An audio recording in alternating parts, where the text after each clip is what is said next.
At the end of the day, it's not about what you have or even what you've accomplished. It's about what you've done with those accomplishments. It's about who you've lifted up, who you've made better. It's about what you've given back. Denzel Washington. Welcome to Inspire Vision. Our sole purpose is to elevate the lives of others and to inspire you to do the same. Rachel Friedman, welcome to the show. Thanks for having me, Dr. Doug. Hey, it's good to have you on the show. Where are you located? I am right outside of Atlanta, Georgia. Okay. All right. Not bad. You're about, what, an hour away from me or 2 hours? Are you Eastern Coast or Central? Eastern. Okay. All right. Makes sense. All right. Well, what I'd love for you to do is to share with the audience a little bit about who you are. And, the story behind it. Was there an aha moment that brought you to this point, or how did that all come about? I think it was 1,000 aha moments that probably have brought me to the point I am at today. But yeah, so I guess first and foremost, I am a mom. I always like to start that off because I do think that's the hardest job I probably have of all. But I am also a serial entrepreneur, I guess is what most people would say. I am a therapist. I am a somatic practitioner. I am a yoga teacher and a yoga studio owner. And currently I have a couple different offers that different ways I support people. Obviously I support people in my brick and mortar, in my yoga studio, and helping people, with their health and wellness, connect back with their bodies. We do, breath work, meditation, all the things to improve human life. I also offer a somatic therapy out of my studio. So a lot of people are like, what's a somatic therapist? And Yeah, I was going to ask you the question. yeah, it's really just, I get it all the time. It's really just a mindfulness-based therapeutic practice, meaning learning how to learn to listen to the wisdom that your body is offering and using that as a way, we could say, to heal, to move. I like to say more than heal, to move forward, right? Instead of being stuck in old patterns and old behaviors. And then because I've been in the yoga studio industry business for about 15 years, in January, I launched what I call the Yoga Business Accelerator. And it's just really supporting yoga teachers and studio owners to help them grow and get their businesses, making money so they can share more of what we all are, in my realm, passionate about, which is helping people. Okay, why yoga?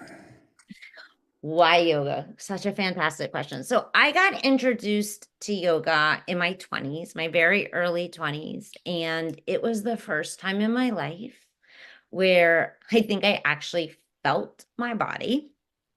And it was the first place that gave me permission to not be perfect.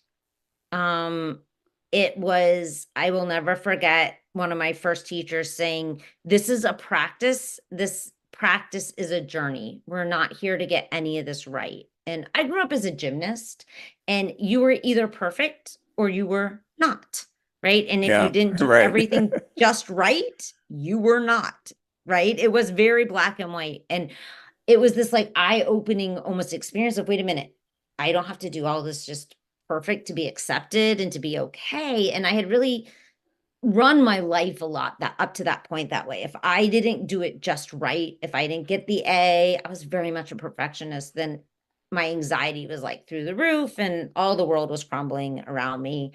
And yoga created a space for me where I, for the first time, kind of felt free. And I was like, oh my God, I don't have to be perfect.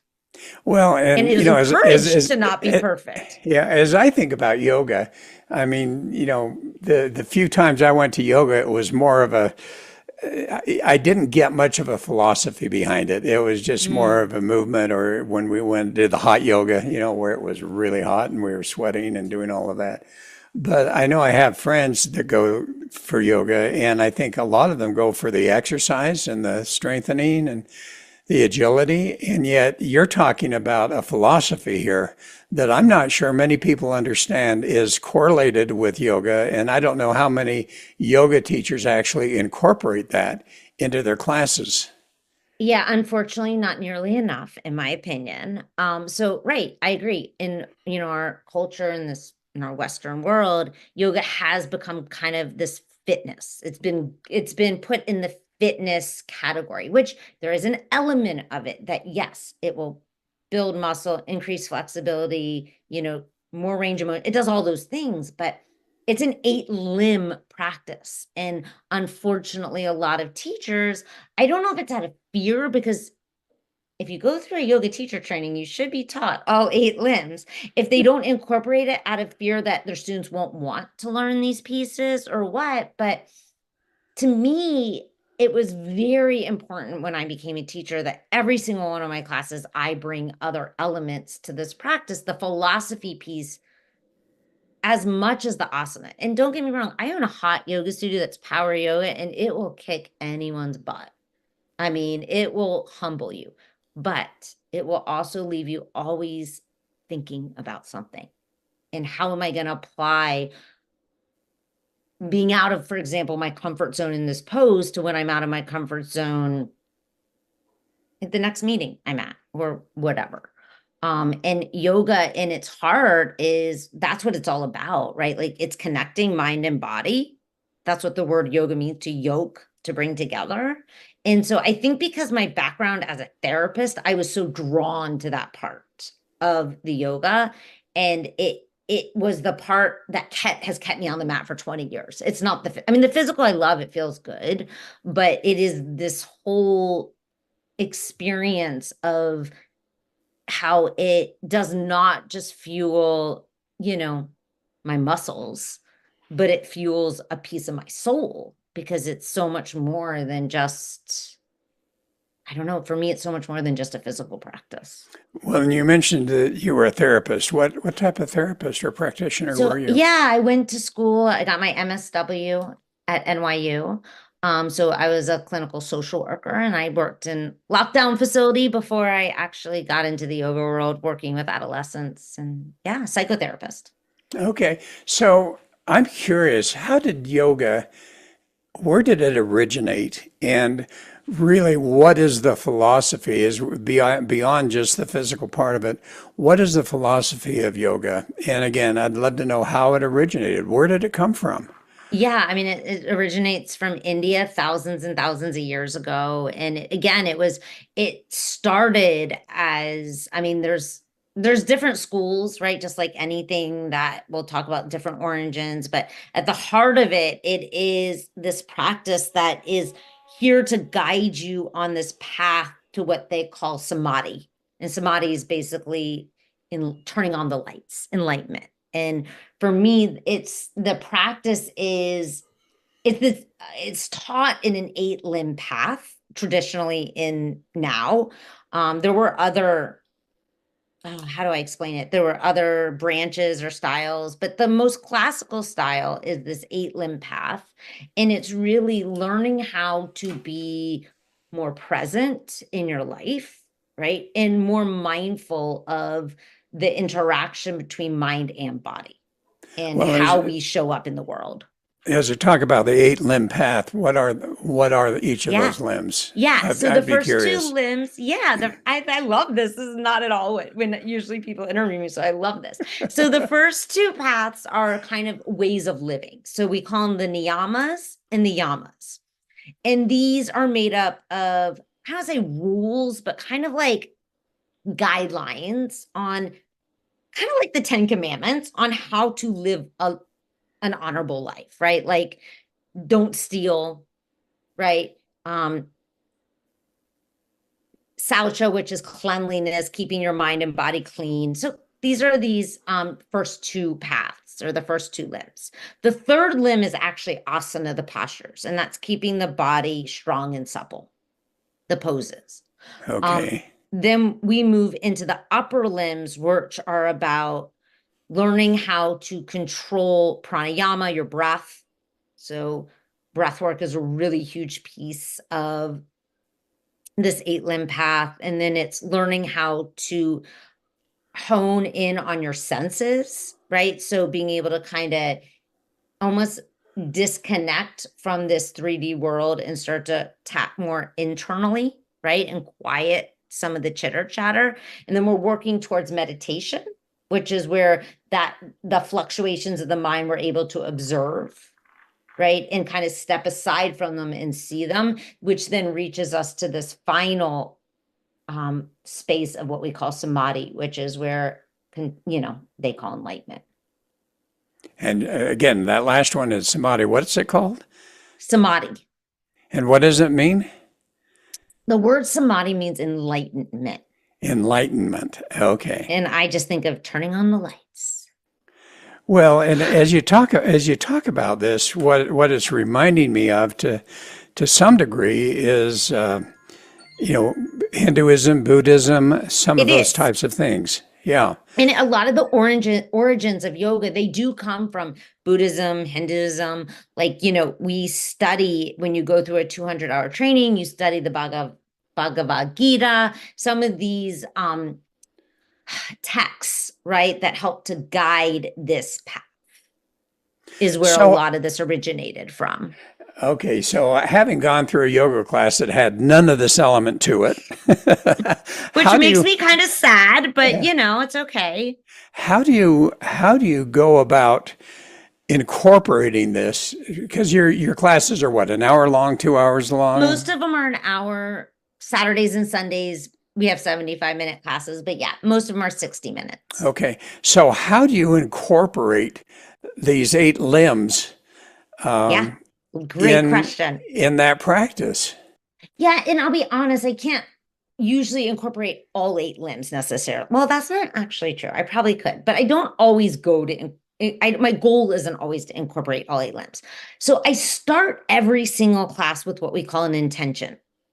So a samkopa, like what is the focus of today's practice? So for example, this past week, I've been talking about moksha. Moksha, the word moksha means liberation. And that's a huge, like at the core of what this yoga is all about, is we're trying to liberate ourselves, right?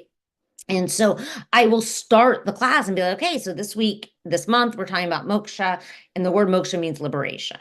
And then I might introduce the theme that, like, how do we really free ourselves? And a lot of how we can free ourselves is starting to be more mindful of those limiting beliefs we put on ourselves. And so notice while you're in the postures, is your mind telling you can't do it? You can't hold it any longer, right? Start to become more present to what is happening inside your mind as your body is being physically challenged. So that's one way. Literally, you just start the class with a theme, bring in a piece of yoga philosophy. From there, I'm encouraging throughout the entire practice different breathing techniques. So in our studio in hot yoga, vinyasa yoga, we use a style of breath called ujjayi breath. And it helps to regulate the nervous system. So I'm teaching that throughout the entire practice. At times, I might be talking about keep your drishti on one point, which is speaking to this idea of coming inward a little bit more, right? And spacing out from the outside world and honing in more, right? So it is a skill set that I think I've been teaching for 15 years that takes practice, but I do get a lot of teachers that go through my 200-hour training. And what I'll tell them is we're just going to start with what I call a Dharma talk. 2 to 5 minutes of just introducing something that's going to give them something to think about as we're moving with the breath. Well, and it sounds like, as you talk about the 8 limbs, it almost reminds me of a ladder. So you're starting at the first step, as you say, and then moving up and moving up and moving up to the point where you're reaching meditation. How do you do meditation? And obviously from there you get into the enlightenment. But how do you get them to do meditation in the course of a yoga session?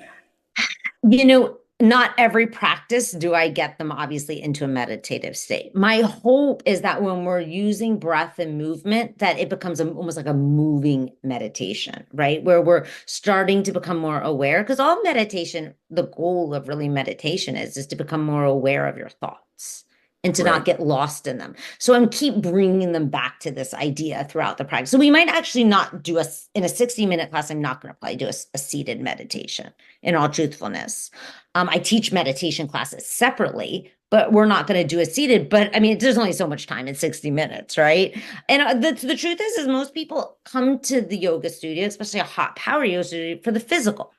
But I Yeah. just want to make sure they're leaving with more than that. Because otherwise, I'm no different than the cycle bar down the street and the Pilates studio and the spin studio. And you, as a business, it's so important to, as a brand, right, to set yourself as different. Well, and as you say though, as most people come for the physical, and that's what we were talking about a little bit. Most Yeah. people come for the physical part of it. But how many people have you met that actually had some sense that there was a healing process to yoga, and that's why they came? And if so, do you have any stories that might be of value? Yeah. Yeah, a lot. I mean, I've had a lot of people that have come for the physical, but what keeps them coming back is the healing properties that they have found, like myself, right? I came for the physical originally. And some of the stories are like, I mean, I have clients that have been with me 10 years that'll say, I don't have the anxiety that I used to have. I don't yell at my kids as much anymore. I'm not in as much pain anymore. I've had people that cry during Savasana during the end part and are like, I feel like I just let go of 10 years of, anger.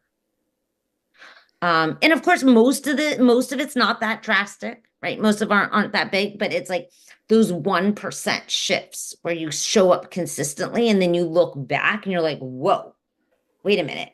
I almost don't even recognize myself anymore.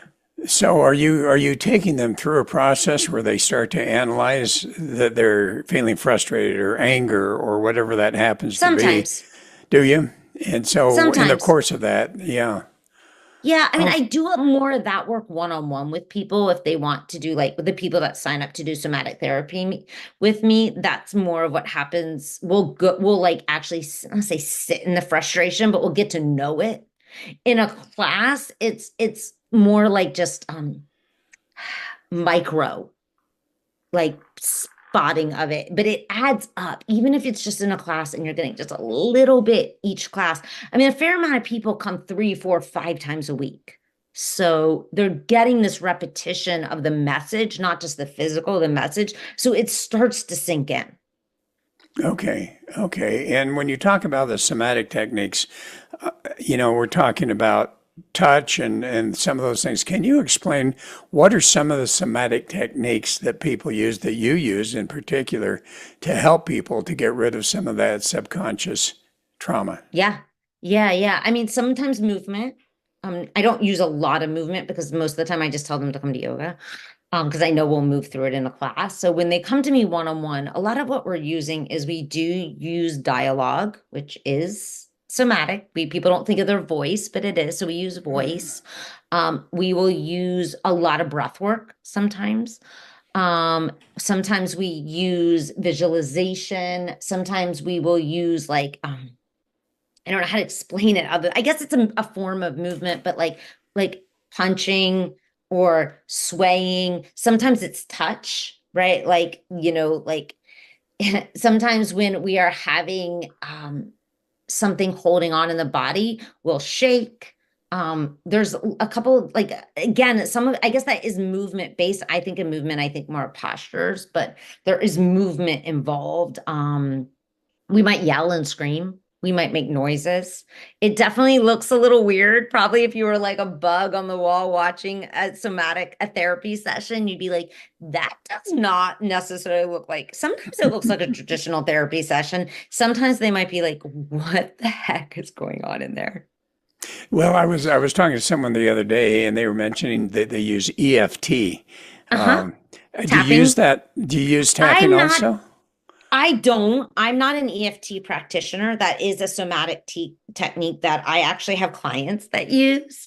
I will sometimes refer people to my friend, client, my client colleague who is an EFT practitioner. It's just not something that ever connected with me that really spoke to me. So it's just not a technique I Yeah, use. but as you're doing the touching and and so forth, in a way, it's kind of a similar type of It thing. is. It is. We're doing more of like it's more energetic. Uh-huh. Like, right? Like, so tapping has got very specific meridian points that you're working on and saying very specific words. Whereas we might be more, it's like more of like a cleansing. Like, I just need to wipe this off of me type of thing. Or I need to like, I call it cutting the cords where we're gathering all the crap and then we're like cutting it. It's more symbolic, I guess, is the word that kind of comes to me. So, how do you help people to tap into that subconscious element in their lives? Because we know studies have shown that, basically our life experience is based on our personality, which is based on those belief systems, whether they're conscious or unconscious. Yeah, I find for me the most effective way to get to the subconscious and the fastest way is actually through the body. So the body will almost always be speaking if we slow down and create the time to listen to it. So most people come to me for like anxiety, right? They'll come to me because they're overly anxious or, maybe they've been trying to think of a client right now. Yeah, I would say anxiety is probably the biggest thing that most people come to me. And so I want to get to know their anxiety. I want to get to know that experience for them. And it is through that experience that I'm going to be able to help them understand what's happening underneath the layers, if that makes sense. It's one of those things that's kind of hard to put into words sometimes, but as an example, if someone's like telling me, oh, I'm really anxious, my kid is coming home and they were, this is a client I'm thinking of, their kid was away in a treatment facility and my kid is coming home and they haven't been home for 6 months and I'm really nervous they're going to go back to the way they were and not, you know, be doing better. So I'm going to go into the body and I want to get to know, what does that feel like? What does that anxiety feel like? Well, it feels like 10 cups of coffee. Right. And I'm like, okay, so describe to like, I'm going to get to keep getting to know that. What does 10 cups of coffee feel like? Well, my heart's racing like 100 miles per hour. And we're just going to keep going. I'm going to stay with those feelings, with those sensations, and really get to know them because the body is experiencing something. And I believe it has wisdom that we need to maybe integrate, not necessarily get rid of. Often it's something we maybe even need more of in our life in order to, because the body's holding on to that sensation. So do And you do a lot more one-on-one with people who really have those deep issues versus yeah, trying to do it generally in a yoga class?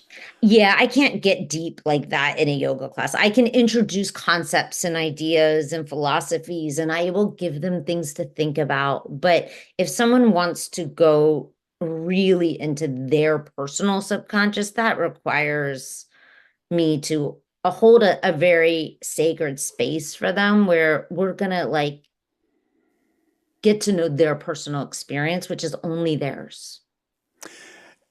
And do you have any stories of significance where you have seen people where you've worked with them one-on-one Yeah. and you've seen some dramatic changes take place that you're Oh willing to yeah. share? Yeah, yeah. I mean, I have seen people literally go from drinking borderline, you could say, some people would probably say they were an alcoholic, Uh, to basically being able to sit around and have a drink and not need now to have six more from and this work. what was the initial causation of that near alcoholism where they need to just drink and drink and Yeah, drink? using the alcohol because it was the only time they felt free. It was the only time they felt like they could really be themselves. Otherwise, they were always putting on basically a mask for everyone around them in the world because they didn't feel safe being basically in their own body and being able to show up as they were, as And they and are. What is really causing that internally and subconsciously? I have a number It's, of friends. I have a number of friends that, the only place to yeah, get together with them is at a bar at night, and they yeah. just sit and And that's drink and why, I mean, drink. that was like just one of the examples I feel like a lot of people can relate to. It can be different things. Like, I mean, it depends on the person. This person has had a fair amount of trauma in her life and, has lost both parents. I don't want to obviously share all of her intimate deals, but, No, I get it. yeah, I find for a lot of people, it's shame. It's shame from childhood and it's shame about that it's internalized shame. So it's things that they were once said and now they've taken it on to be their own. And it's nothing they actually need to be shameful of. So It's there's a almost a lot. piece of themselves that they have disconnected from because for whatever reason, someone told them they shouldn't be that way.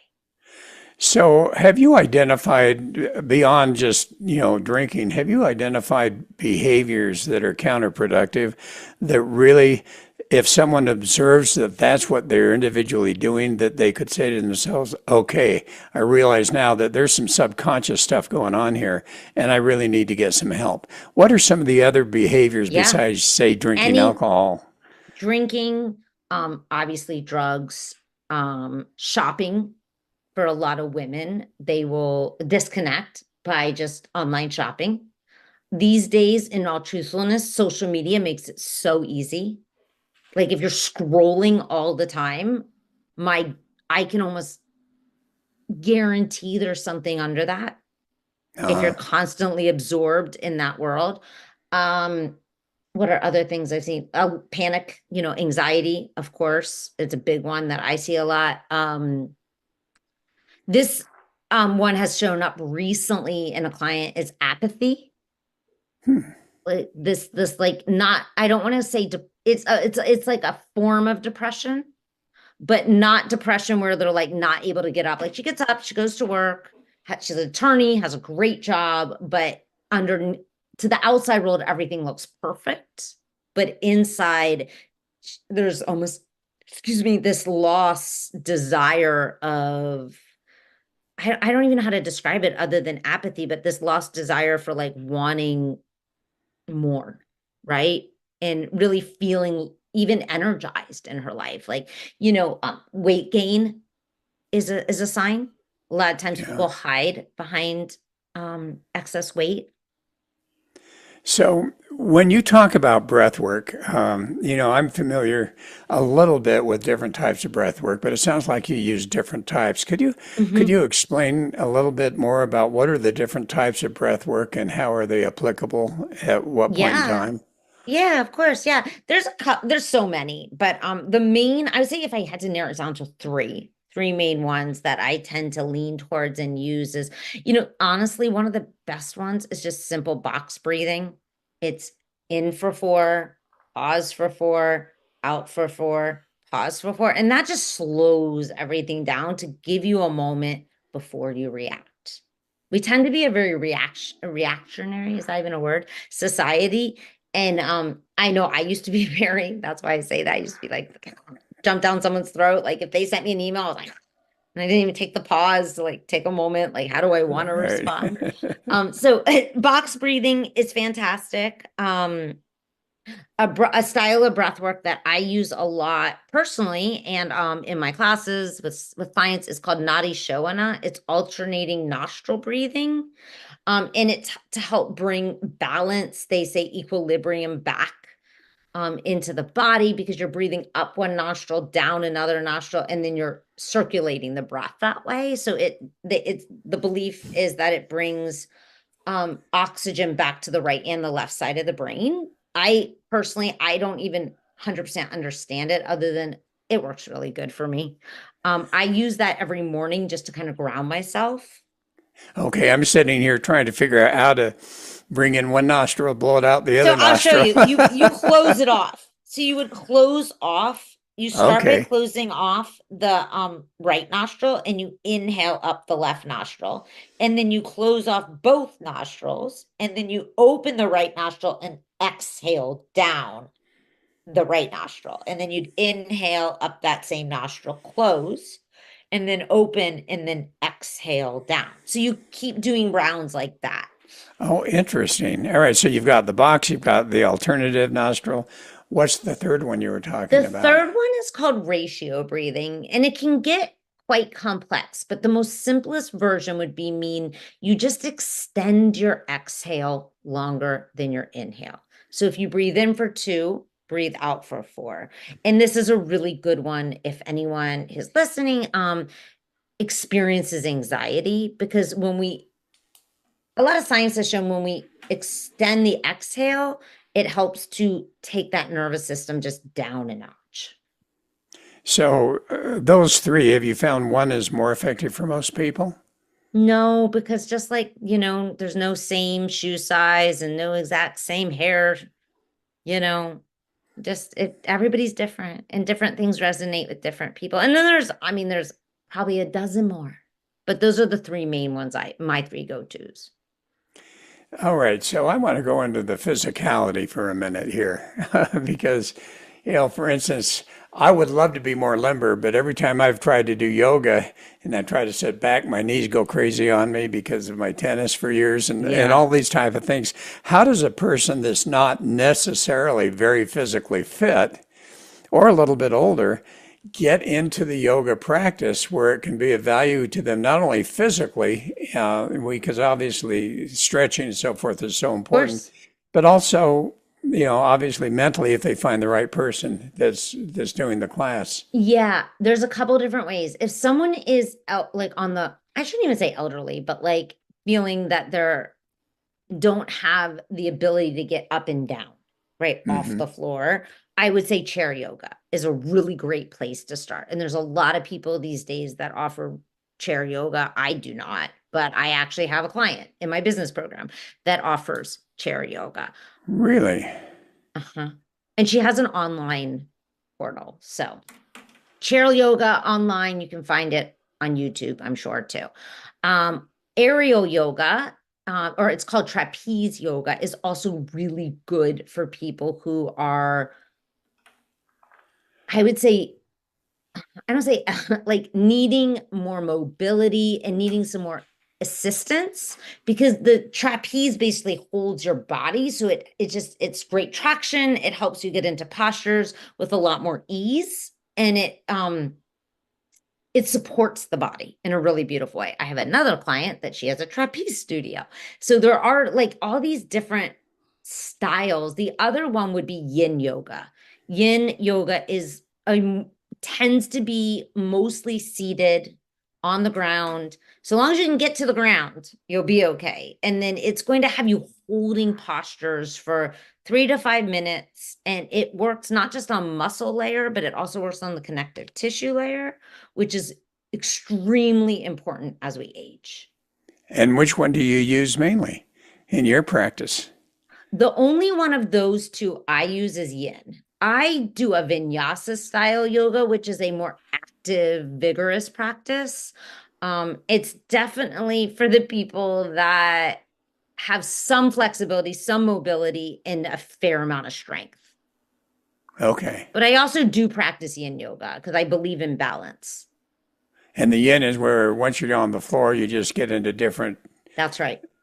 situations and And hold that's it. at our studio. I would say we have a fair, like the class that we had today at 5, that's a yin class. And a fair amount of people who are in their 60s, 70s, 80s, that's the class they'll come to. Oh, interesting.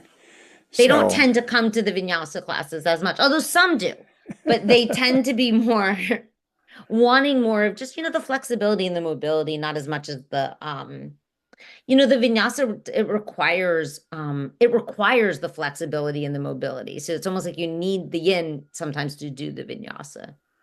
yeah. And any other stories that come to mind that are dramatic that you have seen people literally have their lives changed through the Oh my yoga God. I mean, practice? so many. So it's like hard to like even I'm trying to remember. I mean, I've had people who've said that it felt like, I mean, not even done one-on-one work with that just, came to practice day after day, week after week, who, felt like they have said that they were like almost like someone unzipped them and then they were able to zip themselves back up. It's almost like they were unzipped, everything came out, and then they zipped themselves back up. I've seen people lose weight. I've seen people like change relationships with the relationship with themselves. And then I've heard stories about how that's improved the relationship with their partner. Yeah, I have seen a lot of stories over the years. They're not all like these big drastic things, but they're like, Right. the day-to-day things where they're like, I'm not yelling at my kids as much. I'm more efficient at work. I'm more focused. And to me, that's the gold. Well, so for the audience that's listening and some that might say, all right, I want to go try a yoga class, how do they determine that it's going to be a high quality yoga that's going to actually take them through some of these 8 limbs versus Yeah, just exercise? that is really just like I think anything. It's just you have to go out there and just try out a bunch of different places till you find the one that really resonates and speaks to you. Of course, all my classes are also online, so you can always practice with my studio, and most of my teachers, I would say all but one, she's not as strong in it, but part of our brand is every class will start with an intention, and every class that intention will be weaved throughout the practice. So whether it's me or one of the Stephanies or Aaron, you will get more than just an asana practice at my studio. And you do it online. How do people find your online Well, we program? don't have a lot of people that find us online outside of either my programs that, they've met me, but podcasts. But other than that, most of it's just for our clients who, when they're traveling, they still have access now to their membership. And it's just, honestly, it doesn't really cost me anything. I just turn on an iPad and stream the class. So we don't have extra classes for people online. It's just they can join as if they were in the room with us. So And we people have a could go. special membership for people that are just online because obviously, it's a little different than if you're coming Yeah. into the space. You're not getting quite the attention that you would get if you were in our space, but it's still something. So do you do the three? Do you do the different types, or do you do the yin yoga, or is it mainly the more active online? No, we have a pretty good balance we have definitely more vinyasa classes, but we have a fair amount of the yin classes on our schedule too. I think we have 1, 2, 3, 4 of them, I think. So how do they find you online? Yeah, the studio is called Soma Power Yoga because everything I believe is somatic, which just the word soma means body. Okay, good. That's good to know. So as we close up today, what would be a message that you would like to share with the audience? Start to learn to listen to your own body, whether that's through yoga, meditation, a mindfulness practice, but there is so much wisdom that our bodies hold. Okay, so just start to listen to your body. Start to learn how to listen, slow down enough that you can actually hear what your body's trying to tell you. All right. Well, Rachel, this has been fascinating. Yeah.